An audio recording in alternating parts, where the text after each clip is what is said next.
نگراں وزیر خارجہ جلیل عباس جیلانی کا کہنا ہے کہ اسرائیل اور فلسطین سے متعلق پاکستان کی جو پوزیشن کل تھی وہی آج ہے اور وہی مستقبل میں ہوگی۔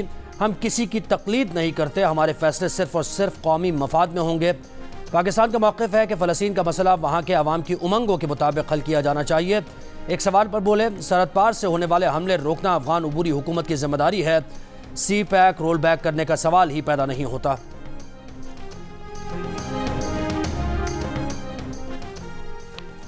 نواز شریف 21 اکتوبر کو پاکستان آئیں گے، مینار پاکستان پر قوم سے خطاب کریں گے۔ جو سفر 28 جولائی 2017 کو رکا تھا وہیں سے شروع کریں گے۔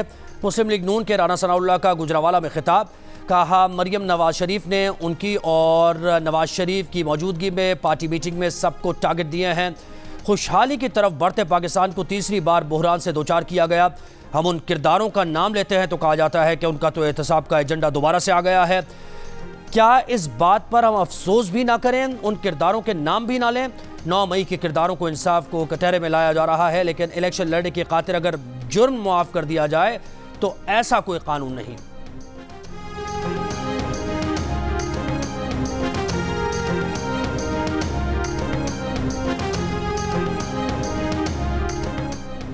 انٹیلیجنس بیورو اور پیبرا کے بعد وزارت دفاع، پی ٹی آئی اور الیکشن کمیشن کی بھی فیض آباد دھرنا از خود نوٹس کیس کے فیصلے کے خلاف نظر ثانی درخواستیں واپس لینے کی استدعا۔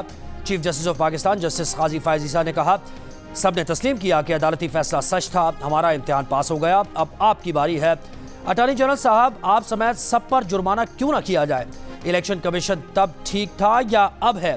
کیا کوئی کنڈکٹر تھا جو یہ سب کرا رہا تھا؟ الیکشن کمیشن نے تب کس کے کہنے پر نظر ثانی دائر کی؟ آرکیسٹرا میں سب میوزک بجاتے ہیں اور سامنے ایک ڈنڈا لیے کمانڈ کر رہا ہوتا ہے۔ کیا الیکشن کمیشن تب کنٹرول ہو رہا تھا، اب ہو رہا ہے یا ہمیشہ سے ہوتا آیا ہے؟ مان لے کے الیکشن کمیشن کو اس وقت فرد واحد کے حوالے کیا گیا تھا، آج الیکشن کمیشن آزاد ہو گیا ہے۔ ہمت ہے تو کہیں تب کون سب کچھ کنٹرول کر رہا تھا؟ ابھی درخواستیں واپس لینے کی درخواستوں پر فیصلہ نہیں کیا جا رہا۔ فریقین کو 27 اکتوبر تک جواب جمع کرانے کی ہدایت، مزید سماعت 1 نومبر تک ملتوی۔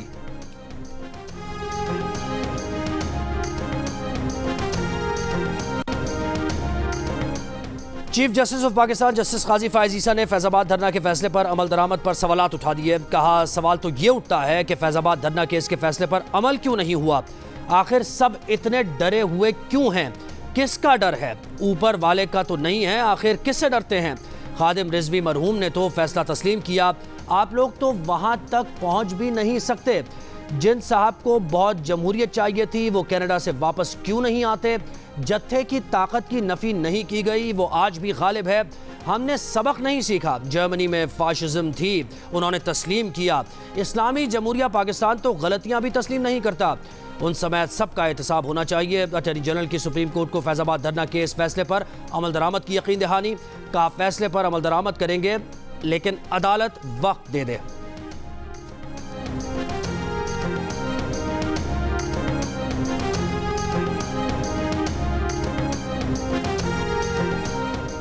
احتساب عدالت اسلام آباد کا جعلی بینک اکاؤنٹس کیس میں سابق صدر آصف علی زرداری کو نوٹس، 24 اکتوبر کو ذاتی حیثیت میں طلب۔ توشہ خانہ کیس میں یوسف رضا گیلانی کو بھی 24 اکتوبر کو طلب کر لیا۔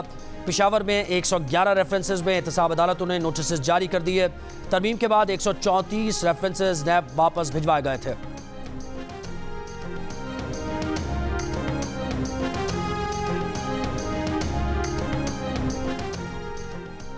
الیکشن کمیشن نے انتخابی فہرستیں 25 اکتوبر تک غیر منجمد کر دیں۔ ترجمان الیکشن کمیشن کے مطابق اہل افراد 25 اکتوبر تک ووٹس کے اندراج، اخراج، منتقلی اور شناختی کارڈز کے مطابق قوائف کی درستگی یقینی بنائیں۔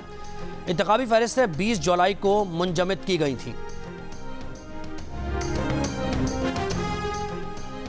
نگراں وزیر اعظم انوار الحق کاکڑ کی روزہ رسول صلی اللہ علیہ وآلہ وسلم پر حاضری، درود و سلام پیش کیا، ریاض الجنہ میں نوافل ادا کیے۔ وزیر اعظم آج عمرہ ادا کریں گے۔ سعودی اعلیٰ حکام سے ملاقاتیں بھی متوقع۔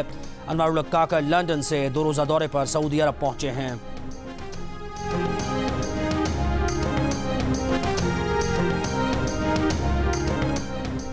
چیئرمین پی ٹی آئی سے ان کے وکیل کی اریالہ جیل میں ملاقات کی استدعا منظور۔ اسلام آباد ہائی کورٹ نے انتظار پنجوٹا ایڈوکیٹ کو ملاقات کی اجازت دے دی، کہا جیل حکام قانون کے مطابق چیئرمین پی ٹی آئی سے ان کے وکیل کی ملاقات کرائیں۔